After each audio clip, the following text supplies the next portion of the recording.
If you've been accumulating RSUs over the years, what I'm about to share is directly relevant to you. The volatility we've seen in 2026 has been a sobering reminder of why having a proactive plan matters and why waiting is a decision in itself. In late March, 4 of the top 10 S&P 500 companies had fallen more than 20% from their 52-week highs. Employees holding concentrated employer stock got hit even harder than the broad index. I'm Steve Erfle with Thrive Wealth Management. Today, I want to walk you through what you should be thinking about before your next vest, especially right now. Why this matters. A quick story. Let me share a story that I've seen play out more times than I'd like. An executive with 8 years of accumulated RSUs, smart, successful, and 47% of her net worth was tied to one stock.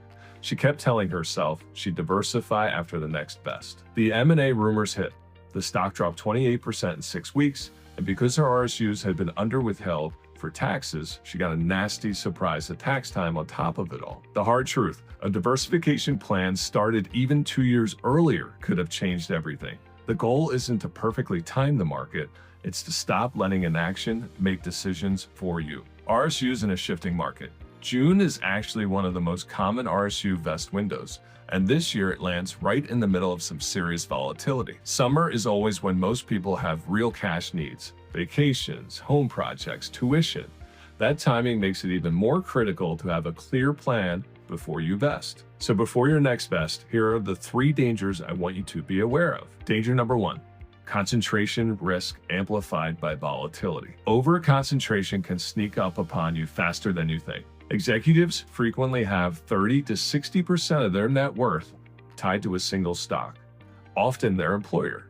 No matter how great the company is, a 50% drawdown requires a 100% gain just to get back to even. At that level of concentration, you're not just risking returns, you're risking your retirement.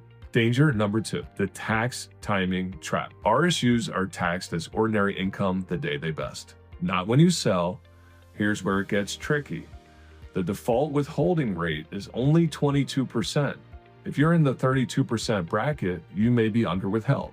And if the stock drops after vest and you're selling at a loss, you're still taxed on the full vest day value. This means you could owe taxes on gains you never actually kept. Planning ahead with your advisor can help you avoid that trap. Danger number 3, the cash account mindset. Here's a reframe that tends to hit people pretty hard. When you hold vested RSUs, you're essentially making a decision every day to buy your employer's stock with after-tax dollars at market price.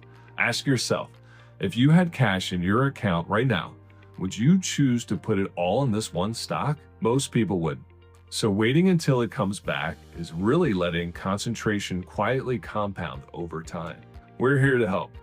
If you want to protect what you've built, the answer isn't watching and waiting. It's having a structured plan. A diversification schedule takes the emotion out of the decision and puts a plan on autopilot. It aligns your RSUs with your actual financial goals, retirement, cash flow, taxes, not just your best calendar. And as always, if you'd ever like to talk through your specific situation, we'd love to hear from you. Reach out anytime.